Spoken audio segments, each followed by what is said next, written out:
अंधेरी रातें अक्सर अपने साथ अनकही कहानियाँ लाती है। कुछ ऐसी कहानियाँ जो दिमाग में तो रह जाती है लेकिन दिल की धड़कनों को तेज कर देती है। कभी कभी हमारी सबसे अजीब और डरावनी कल्पना भी सच हो सकती है। जो कहानी मैं आपको आज बताने वाला हूँ, यह कहानी एक ऐसे हॉस्टल की है जहाँ रात के अंधेरे में कुछ ऐसा हुआ जिसे सोचकर आज भी रूह कांप उठती है। अकेला कमरा, खिड़की के बाहर घना जंगल और आधी रात को आने वाली वह रहस्यमय दस्तक।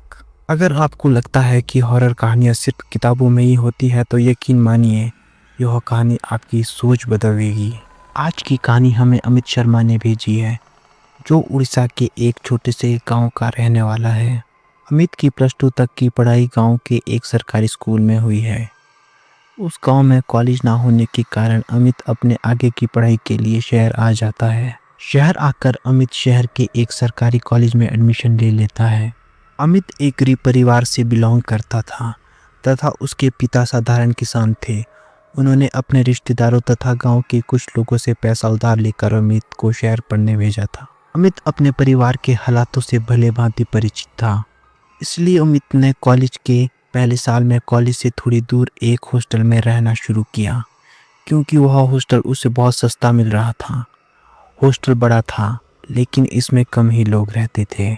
शुरुआती दिनों में हॉस्टल की तंग गलियां, पुराने कमरे और कभी-कभी सुनाई देने वाली अनजान आवाज़ों ने अमित के मन में हल्का डर जरूर पैदा किया था, लेकिन समय के साथ अमित ने इसे सामान्य मान लिया था। अमित कहता है कि हॉस्टल में रहना मेरे लिए एक नई जिंदगी की शुरुआत थी। नई आज़ादी, दोस्त, पढ़ाई और अपने फैसले खुद लेने का अनुभव। परंतु एक चीज़ हमेशा मेरी आदतों में से रही थी। रात को सोने से पहले मैं कुछ डरावनी कहानियाँ पढ़ता था। यह मेरे लिए एक तरह का थ्रिल था, जिससे मुझे नींद भी अच्छी आती थी। लेकिन उस रात कहानी हकीकत बन जाएगी, ये मैंने कभी नहीं सोचा था। अमित कहता है कि उस रात मैं एक चुड़ैल की कहानी पढ़ रहा था। कहानी इतनी डरावनी थी कि मेरी रूह कांप गई। कुछ समय बाद मुझे कहानी पढ़ते पढ़ते नींद आ गई। रात के करीब 2 बजे मेरी आंख अचानक खुल गई। एक अजीब सी बेचैनी। मेरे कमरे में हल्की ठंडक थी, लेकिन खिड़की बंद थी।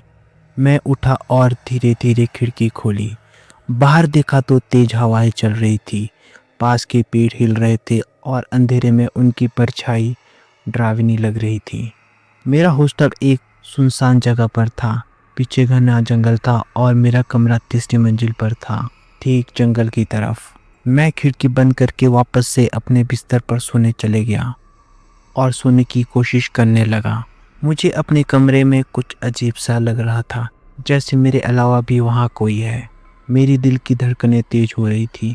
मैंने महसूस किया कि मेरे कमरे में कुछ असामान्य हो रहा है। तभी मुझे धीमी खटखट की आवाज़ आई। पहले तो मुझे लगा कि सिर्फ यह मेरा वहम है। तभी यह खटखट की आवाज़ बढ़ने लगी। मेरी धड़कनें तेज हो गई। अमित कहता है कि मैंने देखा कि कोई खिड़की पर दस्तक दे रहा है। उस समय मैं अपनी खिड़की पर पर्दा लगाना भूल गया था। बाहर एक हाथ दिख रहा था, जो लगातार मेरी खिड़की के शीशों पर नॉक कर रहा था। यह देखकर मेरी हालत ही खराब हो गई, क्योंकि मेरा रूम तीसरे फ्लोर पर था। मैंने बाहर झाँकने की कोशिश की और मेरी रूह कांप गई। वह किसी इंसान का हाथ नहीं था। उसकी उंगलियां लंबी और नुकीली थी। नाखून बड़े और मुड़े हुए थे, जैसे किसी जानवर के हो। वह औरत धीरे धीरे अपने नाखूनों से शीशे को खरोंचने लगी। मैं जैसे ही पीछे हटने लगा, अचानक खोलो, एक सरसराती आवाज आई। मैंने ऊपर देखा। एक औरत, लंबे काले बाल, जला हुआ मुंह तथा लाल आंखें, मेरी खिड़की के बाहर हवा में तैर रही थी। वो औरत खिड़की को जोर जोर से पीटने लगी और काफी गुस्से में मुझे देखने लगी। फिर वह औरत शांत हो गई और धीरे से मुस्कुराई और इशारे से खिड़की खोलने के लिए कहने लगी। मैं हिल भी नहीं पाया। मेरी उंगलियां ठंडी पड़ गई और शरीर पूरी तरह बेजान महसूस हो रहा था। अचानक वह गायब हो गई। कमरे में सन्नाटा सा छा गया। मैंने राहत की सांस ली, लेकिन तभी टक टक टक, वही दस्तक फिर से। अमित कहता है कि मैंने जल्दी से पर्दे खींच दिए और बिस्तर में घुस गया। मेरी सांसें तेज हो गई थी, मुझे समझ नहीं आ रहा था कि क्या करूं। मैं ज़ोर ज़ोर से चिल्लाने लगा। हॉस्टल का चौकीदार और मेरे दोस्त आए। मेरी हालत देखकर सब घबरा गए। मैंने उन्हें सब कुछ बताया। चौकीदार ने खिड़की से पर्दा हटाया, बाहर कुछ भी नहीं था। मेरे दोस्त बोले तूने कोई सपना देखा होगा, पर चौकीदार चुप था। वह एक कोने में बैठकर धीरे धीरे कुछ बड़बड़ा रहा था। मैंने उससे पूछा क्या हुआ। उसने धीरे से कहा, भैया जी आपने उसकी आंखों में तो नहीं देखा ना। मैंने कहा क्यों, उसकी आंखों में देखने से क्या होता।